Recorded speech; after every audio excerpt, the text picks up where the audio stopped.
Ya, Assalamualaikum warahmatullahi wabarakatuh. Waalaikumsalam warahmatullahi wabarakatuh. Gimana kabarnya anak semua?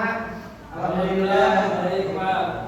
Ya, sebelum kita memulai pembelajaran hari ini, apalagi kita absen terlebih dahulu nih. Ya, Anbianur ada? Ada. Lutfi Safari ada. Firmadani Ada, Pak. Majmi Ada, Pak. Amalia. Ya, alhamdulillah hadir semua lah lengkap untuk hari ini. Nah, jadi sebelum kita memulai pembelajaran, ada kalanya kita berdoa dulu nih. Karena giliran berdoa hari ini adalah Majmi. Silakan diberitakan Majmi.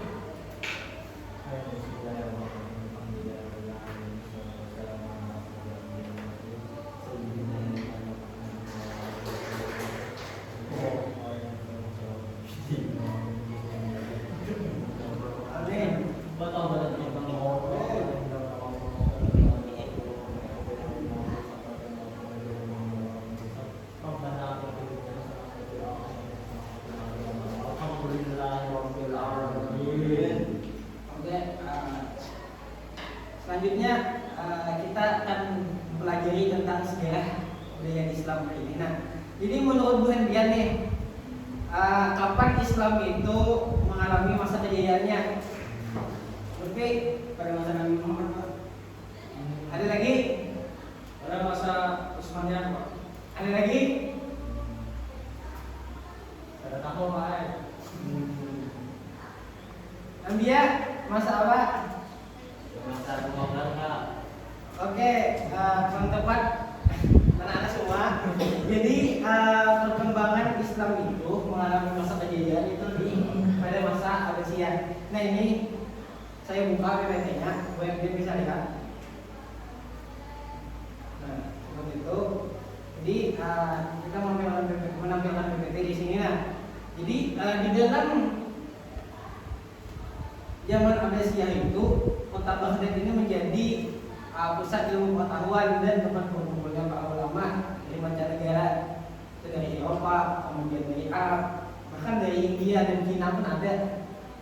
Benar kan, Ahmad Askia? nah, Seperti itu. Jadi kemudian pusat perdagangan dan keuangan menjadikan Khalifah Abbasiyah sebagai pusat ekonomi. Jadi di Baghdad itu terkumpul yang namanya pusat ekonomi. Jadi pasar segala hal gitu. Bahkan salah satu imam yang terkenal adalah Imam Abu Hanifah adalah seorang pedagang yang sangat kaya di wilayah Baghdad.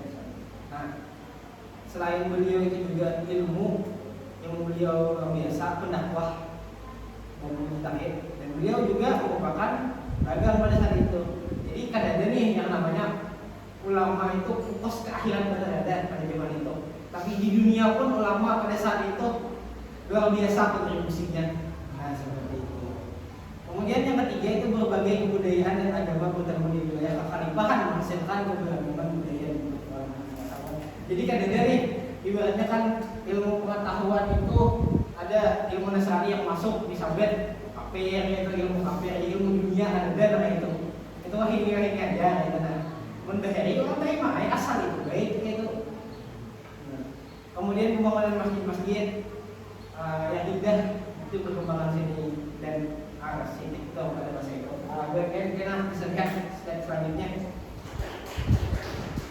Kemudian di sini ada Baghdad pun berkembang menjadi magnet sekaligus pusat peradaban dunia. Semua orang dari berbagai kawasan dan etnis mulai dari Cina, India, Persia sampai Eropa sampai ke sini perkara. Nah, kemudian kota Baghdad ini berkembang menjadi magnet pusat peradaban. Jadi semua orang itu ke Baghdad kayak orang Cina, India, Persia mencari ilmu pengetahuan, mencari sumber kekayaan gue di situ. Nah, gitu. Kemudian perkembangan peradaban dinasti Abbasiyah itu kemajuan di bidang sosial, habis itu perkembangan kemajuan di bahasa dan sastra. Jadi bahasa ini terjemahannya itu bukan hanya bahasa Arab aja yang terjemahkan, tapi bahasa-bahasa lain pun terjemahkan. Mungkin bahasa Indonesia pun terjemahkan. perkembangan seni musik Jadi bahar itu kan ada yang ibaratnya kayak Wahabi ini menyebut musik itu haram. Ada bahar itu malah hukum musik ini boleh-boleh aja bisa menghibur diri ya loh, katanya. Dan juga kemajuan dalam bidang pendidikan. Kami itu kemajuan dunia Malaysia di ilmu pengetahuan dan kemajuan dunia Malaysia pada masa dinasti Malaysia. Nah, bidang seni dan perkembangan di Baghdad, seni arsitektur, kemudian dalam pembangunan kota Baghdad. Nah, kalian bisa lihat arsitektur ya. Itu kemudian seni patung lukis. Jadi hari itu patung pun kemuliaan lah. Sebenarnya asal jangan menyembah jadi orang tuh. Kemudian seni industri ini biasanya permadani, keramik dan lain-lain. Nah, di bidang seni, oke siap. Nah ini kan kaligrafi. Ini bilang blognya, bilang apa?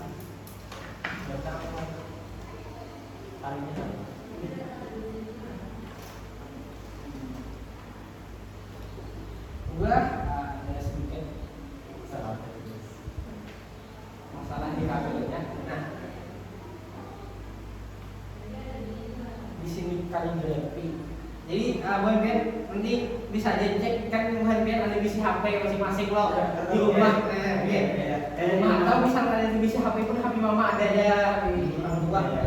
Nah di situ ada seni kaligrafi dan juga seni musik. Kemudian lanjut kebijakan sosial politik. Jadi di sini masyarakat itu terdiri dari dua kelompok, yaitu kelompok khusus dan kelompok umum. Jadi kelompok umum itu adalah kelompok yang seberataan nih, yang mencakup semanusiaan, seduniaan, dialog. Nah, ada bahari kan kita melihat Habib dua orang berdoa loh, se-Indonesiaan, se-dunia, dan se-Arabian. Mungkin lebih tahu aja itu Habib langsung dari Allah. Tahu aja. Kerajaan Islam tentang Malaysia tersusun dari beberapa bangsa Arab, Mesir, Syam, Irak, Palestina. Nah, pernikahan campur dan melahirkan anak dari unsur dan campur darah. Terjadi pertukaran pendapat, cerita, interaksi dengan kebudayaan. Nah, itu kebijakan sistem ekonomi. Jadi pertanian, perindustrian, perdagangan. Khalifah Al-Mansur membela dan menghormati kaum tani, kaum buruh, waktu itu juga. Kemudian beberapa yang membangun industri dan para pedagang hasil dari pertanian industri tersebut ke wilayah kawasan Malaysia juga. Perdagangan barang tambang juga sangat gencar. Jadi benar, mulai dari ya tambang lainnya. Cuma tambang hari ini kadang banyak orientasi jual itu sebenarnya kadang merusak lah. Nah, kayak sawit ini ya loh. Ya, gitu lah. Nah, kalau dulunya hari itu orang ada juga kajian ilmiahnya itu lah supaya kada banyak lawan untung saja. Nah, mungkin sampai itu aja, spare-nya habis. Nah, oke, selanjutnya kita karena bukan pian sudah jenuh loh dan pikiran sebenarnya sudah banyak nih dibubuhi oleh materi-materi. Jadi ya kita es breaking dulu. Mungkin es breakingnya ini bukan jaipongan atau apa lah ya.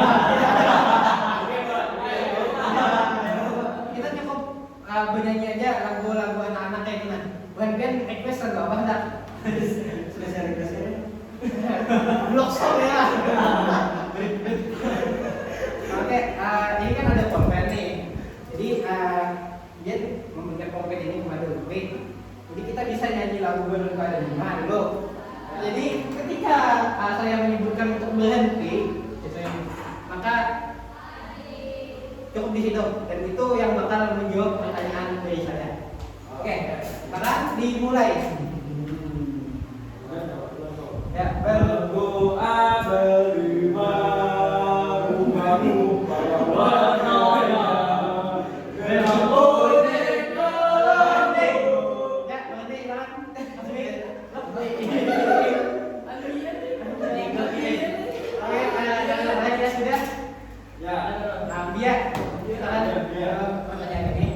Jawabannya sama ya, karena sudah di sampaikan lo materi kita hari ini tentang perkembangan depan pada masa Asia.